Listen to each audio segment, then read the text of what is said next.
la cerise chimique à la cerise naturelle. La fille bizarre. Bon, on va goûter ça tout de suite. Ça fait un sacré truc, hein.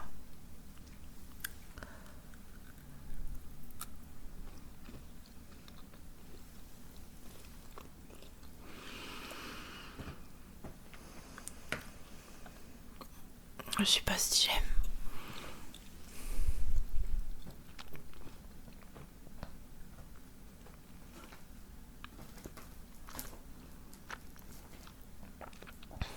Il y a les chats dans la pièce qui font du bruit. Et le chien.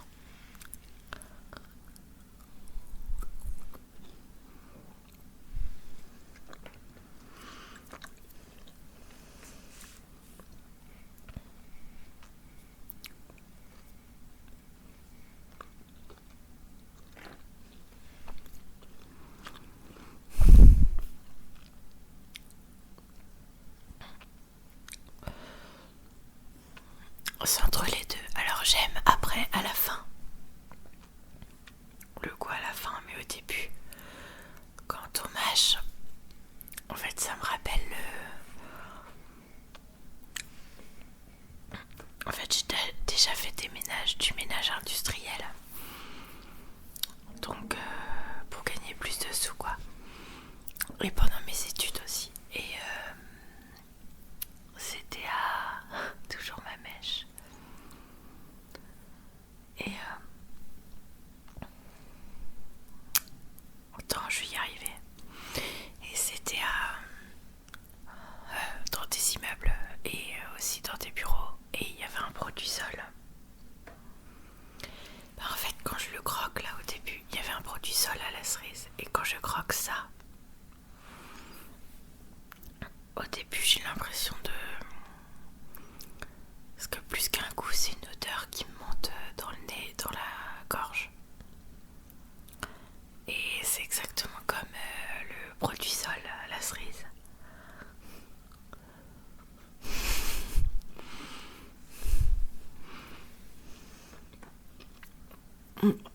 C'est là.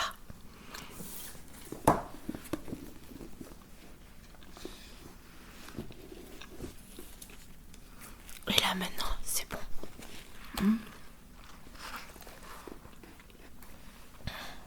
Hyper bon après.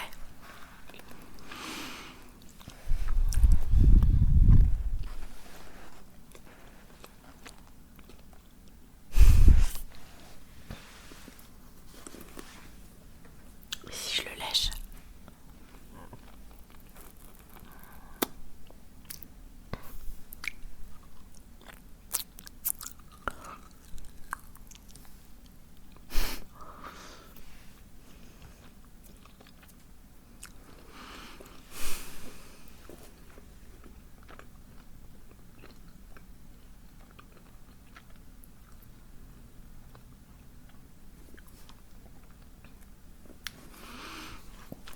Je sais pas si les bruits de succion étaient très bien, mais c'était un peu bizarre à faire, donc je ne le referai pas. Alors,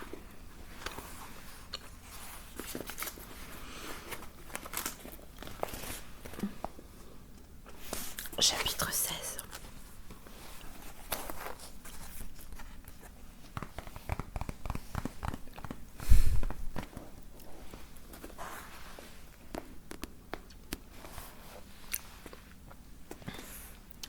Dette 3 000 €.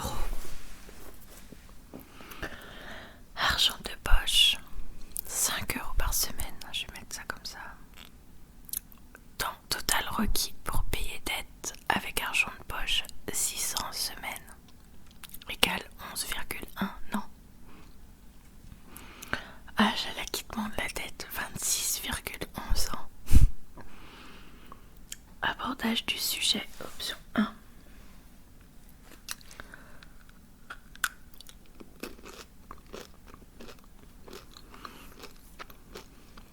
Papa, Annabelle, j'ai été repérée par une agence de mannequins et je dois 3 000 €. pourriez-vous me laver mon jean? Il sent le vomi. Bon, je vais changer de bras. Après, il faudra que je trouve une autre position. Abordage du sujet numéro 2. Papa, Annabelle, j'ai été repérée par une agence de mannequins et je dois 3 000 €. Ah, et pourriez-vous me laver mon jean? Il sent les chocs à pic. Abordage de sujet numéro 3. Papa, Annabelle, je pars pour le Mexique et oui, c'est bien une fausse moustache. Le problème quand on échafaude des plans minutieux et d'une construction magistrale, c'est que les gens ont tendance à ne pas les suivre du tout. Les autres, je veux dire, pas moi. Moi, je m'y tiens religieusement. Au moment où je pousse la porte, je suis déjà en train de me racler la gorge. J'ai décidé de commencer par évoquer l'agence de mannequins en espérant que mes parents seront tellement paralysés par la stupéfaction que je pourrais alors leur glisser sans douleur la somme astronomique qu'ils doivent aux différents exposants, tel un dentiste pratiquant une anesthésie locale avant de vous dévitaliser une dent. Je vais me mettre comme ça. Non, je peux me mettre comme ça. Papa, Annabelle, dis-je avec nervosité en refermant derrière moi. Hugo déboule immédiatement dans mes jambes et pose ses pattes avant sur mon ventre. Il sort sans aucun doute de chez le toiletteur.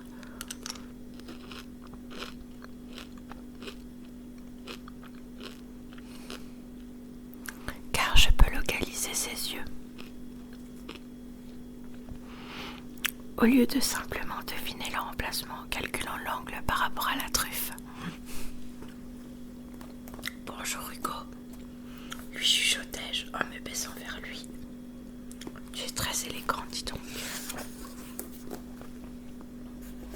Il me lèche la figure, ce qui signifie, je crois, merci beaucoup, ou peut-être tu sens la saucisse. Puis je me redresse. Papa, Annabelle, silence. Vous savez quoi?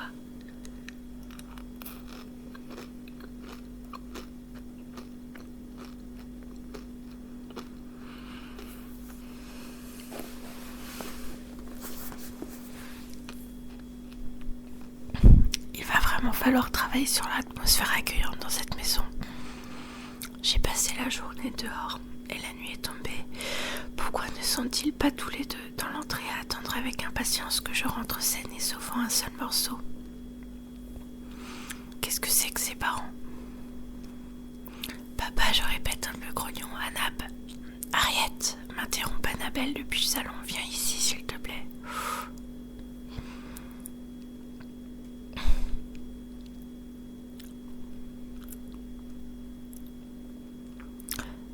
Je pousse un gros soupir, pose mon sac par terre et obéis.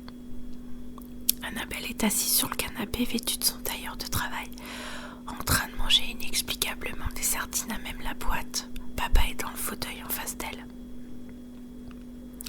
Vous rappelez ce que je disais à propos des enfants et du fait que la vie sans uniforme, n'existe pas réellement. Non, n'existe pas réellement pour eux. Eh bien, c'est la même chose avec les avocats. Annabelle est soit en tailleur, soit en peignoir, sauf quand elle passe son peignoir par-dessus son tailleur. Quand elle sort pour un dîner, elle doit s'acheter une tenue pour l'occasion. Mais, qu'est-ce que tu manges? Je lui demande immédiatement en prenant une chaise, les yeux rivés sur sa boîte de sardines. Des sardines, m'explique-t-elle, comme si je n'avais pas voulu dire.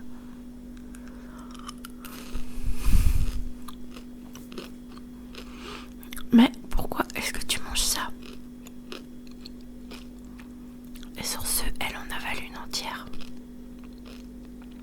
Bon, Harriet, ajoute-t-elle, ton père a des ennuis au travail. Annabelle, s'exclame alors papa, pour l'amour de... Enfin, ne lui balance pas une chose pareille. À la figure comme ça, il faut la préparer progressivement, bon Dieu. Ma belle-mère lève les yeux au ciel.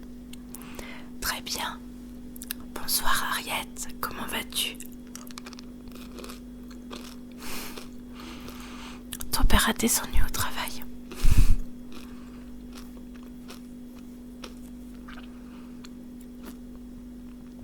Puis elle regarde papa. C'est mieux comme ça.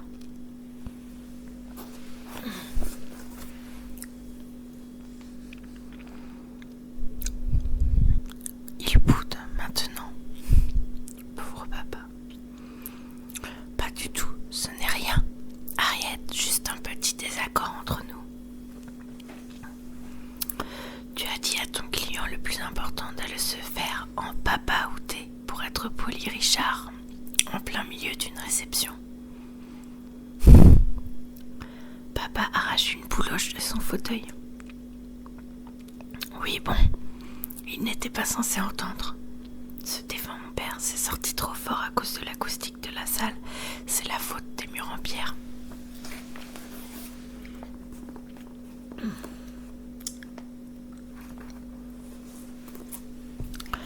Et nous sommes ravis de te donner ce superbe exemple de comportement adulte et responsable à suivre, Harriet. C'est à cause des murs, s'écrie papa exaspéré. J'observe Annabelle sous un fin vernis d'ironie décontractée. Elle semble réellement inquiète. C'est grave, je demande. Oui, c'est grave. Ils l'ont convoqué devant une commission disciplinaire demain. Simple formalité, bougonne papa. Simple formalité, bougonne papa. Je suis un créatif, c'est normal que je sois imprévisible. C'est ce qu'on attend de moi. Je suis capable de mettre des chaussures en daim quand il pleut. Ils ne savent juste pas comment réagir.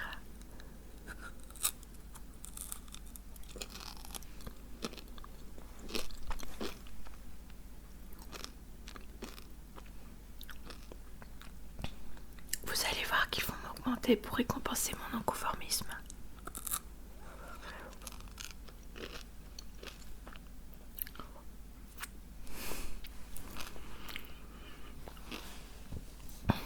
Annabelle hausse un sourcil, un seul, puis se frotte les paupières. Eh bien, espérons-le, parce que nous n'avons vraiment pas les moyens de vivre sur un seul salaire en ce moment. Enfin bref, et toi Harriet? Tu as passé une bonne journée? Une journée parfumée, j'imagine, parce que quand je suis entrée dans la salle de bain, je me suis retrouvée jusqu'aux genoux dans le talc à la vanille de ta grand-mère. Je pique du nez. Ah pardon, j'avais l'intention de les nettoyer. Je n'en doute pas. Si seulement ton nettoyage réel était à la hauteur de tes intentions, nous aurions une maison impeccable. As-tu réussi à éviter à ce que tu essayais d'éviter cette fois-ci?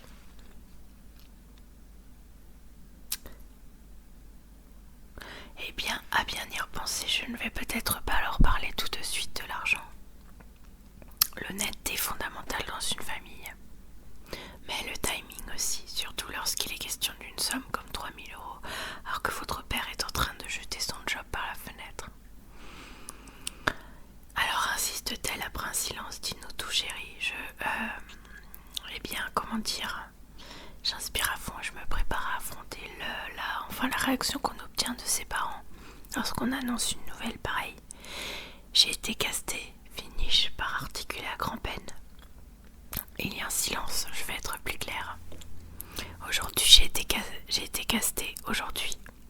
Encore un silence, puis Annabelle prend un air tout pincé. Quoi? Elle pose sa boîte de sardines, me fait lever de ma chaise et m'observe d'un air consterné. Elle fait signe à papa de s'approcher et ils échangent un regard désolé. Mais qu'est-ce qu'ils sont?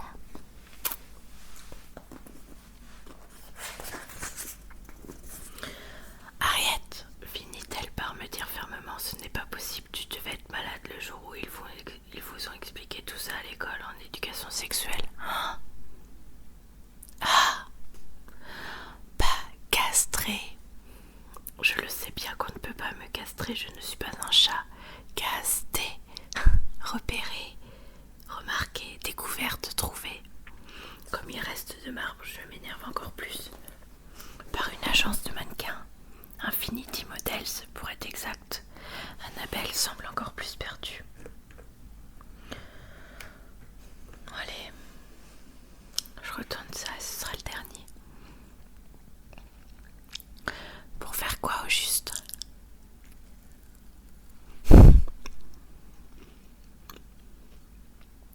emballer des patates. Ah bon? Mais non, pour être mannequin, je crie désespérée.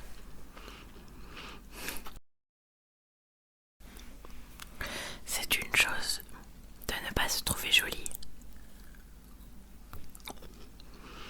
Mais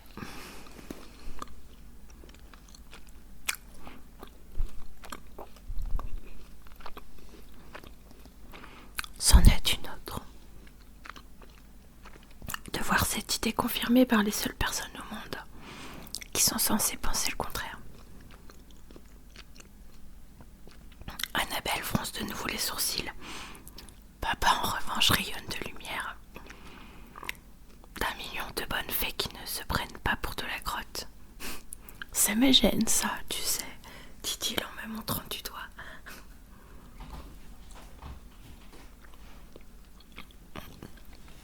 Un de mes chats.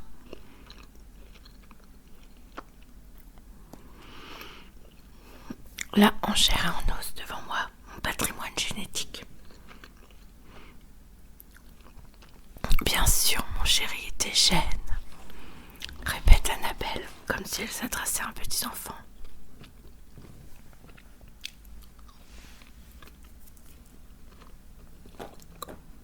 Finalement, j'aime bien maintenant.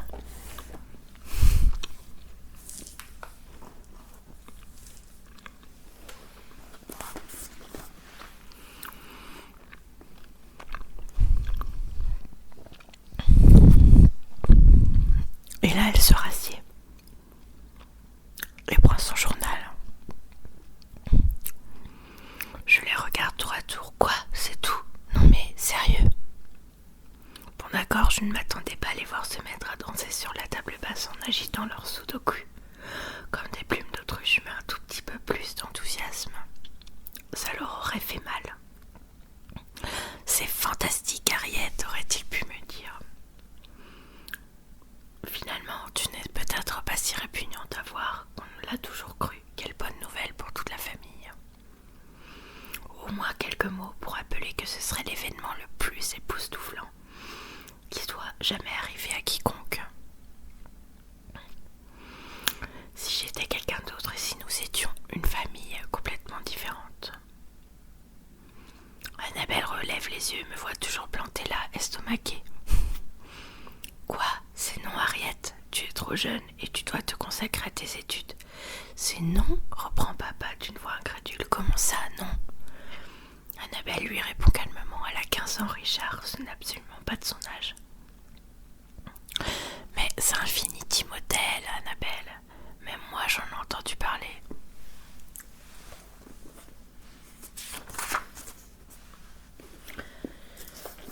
Des centaines de belles femmes réunies au même endroit. Je ne doute pas que tu connaisses, chérie, mais c'est quand même non. C'est pas vrai, c'est Gauzy, soutint papa. C'est trop injuste, vous voyez le problème. C'est dur d'être un enfant dans ma famille, alors que la place est déjà prise. Je préfère l'arrêter tout de suite. Bah, dis-je, je ne veux vraiment pas le faire. Je vous informais, c'est tout. Mais vous auriez quand même pu, je ne sais pas, me féliciter, quoi. Comment ça, tu ne veux pas, me crie papa. Non, me hurle papa. Allons, bon, Annabelle fait la grimace. C'est du mannequinat à la mode. Qu'est-ce que ça a d'intéressant? Pourquoi est-ce que ça vous met dans tous vos états subitement? Je la regarde, puis je regarde papa, puis regarde Hugo. Le chien descend de son fauteuil. Ça faisait longtemps que je n'avais pas toussé. Le chien descend de son fauteuil, remuant la queue pour venir me faire une léchouille. Je crois qu'il a compris que j'en avais bien besoin. Grand besoin. Bon, très bien, dis-je d'une voix légèrement dépitée. La seule chose vaguement palpitante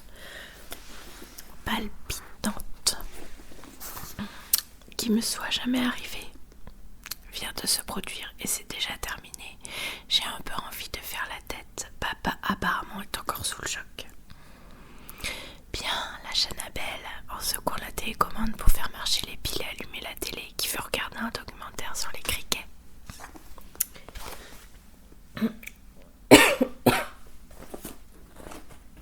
Alors,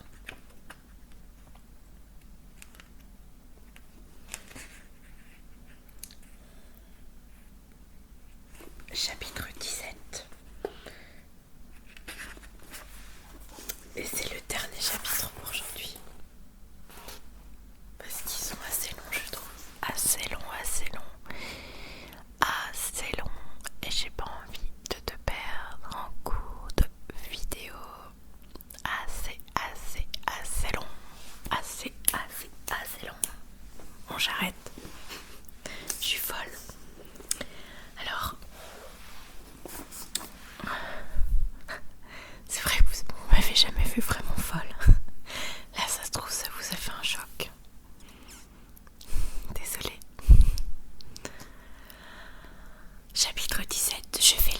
pendant environ 25 minutes. Après quoi je me lasse et je passe le reste de ce jeudi soir à ne pas penser à Nick. Petit A, ne pas penser à Nick. Et petit B, me préparer à faire du charme à Nat pour qu'elle redevienne ma pire pote. Fleurs, cartes, poèmes. Je lui confectionne même des muffins spéciaux, personnalisés sans sucre, avec des photos d'elle et moi dessus. Pas des photos comestibles, je n'ai pas le temps, de vraies photos. Ensuite, je les mets dans mon sac et je me prépare à les emporter au lycée, où je prendrai Nat en embuscade pour la convaincre de ma culpabilité et ou de mon innocence. Tout ce qu'elle voudra du moment que sa colère contre moi disparaît. Eh bien, c'est un pur gaspillage de temps, d'efforts et de farine. Il semble que je n'ai pas du tout besoin de faire du charme à Nat. Le lendemain, à 8h pétantes, on sonne à la porte. « Nat, tu es là ?» m'étranglai-je de surprise en pleine tartine de confiture. Ce qui donne en réalité une sorte de Nachregla.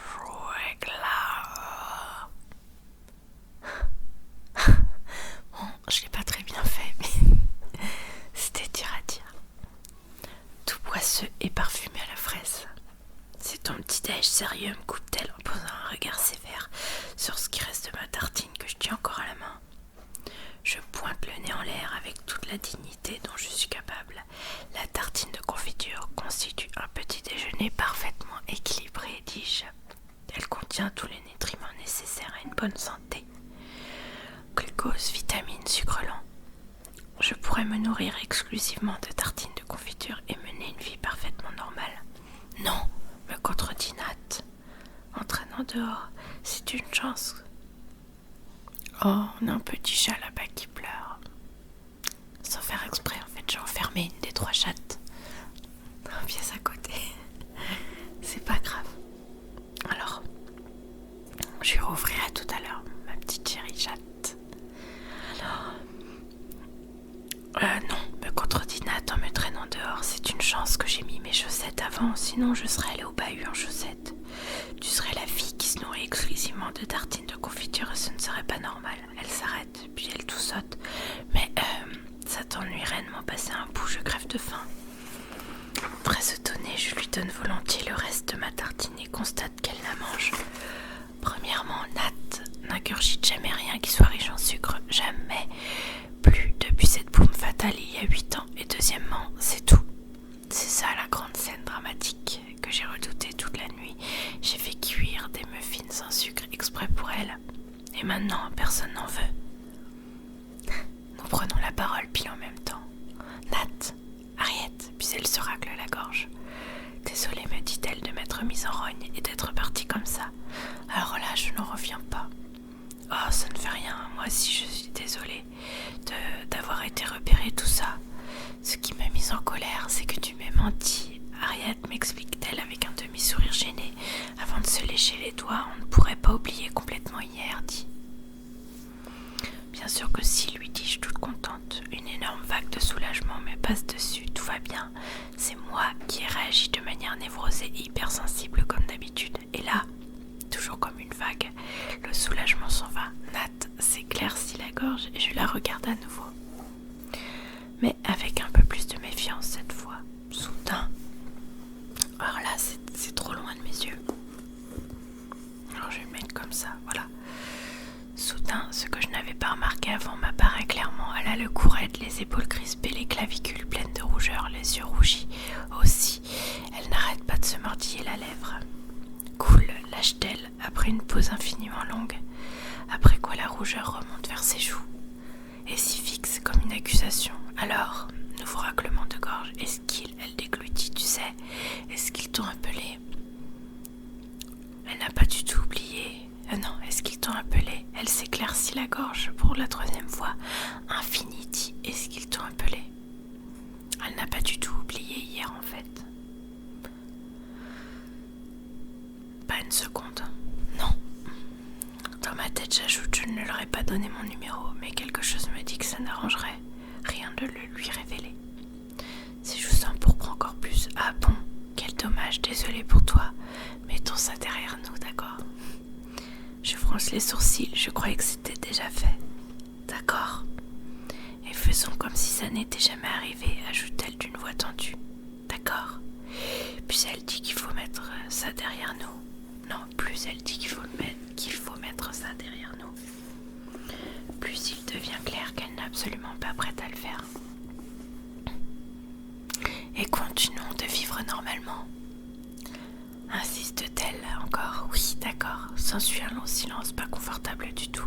En disant, c'est peut-être le premier silence gêné qui ait jamais existé entre nous, à part la fois où elle a fait pipi par terre dans la salle de danse et où mon pied a été éclaboussé. Ça aussi, c'était un peu gênant. Bon, bref, tranche-t-elle au bout de 2 bonnes minutes en se tapotant les cheveux, lissant son manteau et en remontant son collant, le tout d'une seule main. Dis-moi, Harriet, continue-t-elle en regardant le petit morceau de tartine qui lui reste dans l'autre main. Où sont les protéines là-dedans, hein? Je regrette, mais je crois que tu ne t'es pas si bien renseignée. Ah, enfin, nous sommes de retour sur un terrain que je maîtrise. Je fais semblant d'être outrée. Si, je suis très bien renseignée. Les protéines sont dans le... Que dire pour éloigner la conversation la plus possible du mannequinat? Le poulet, conclus-je avec un grand sourire. Il y a aussi du poulet. Aurais-je oublié de le préciser? Une bonne tartine confiture de fraises poulet hyper protéinée. C'est ce que je préfère. Fraises poulet. Elle rit et mes épaules se décrispent un chouïa. On peut totalement vivre en ne se nourrissant que de tartines fraises poulet, dis-je, encore en évitant de croiser son regard. Existe-t-il un autre moyen? Un moyen d'esquiver le sujet d'hier jusqu'à ce qu'il disparaisse complètement? Est-ce ainsi que ça fonctionne entre pires potes? Peut-être, peut-être pas, mais pendant tout le reste du trajet, nous faisons de notre mieux pour essayer. Et voilà pour aujourd'hui. Cette lecture est terminée. Et cette mèche, que dire à part qu'elle m'agace?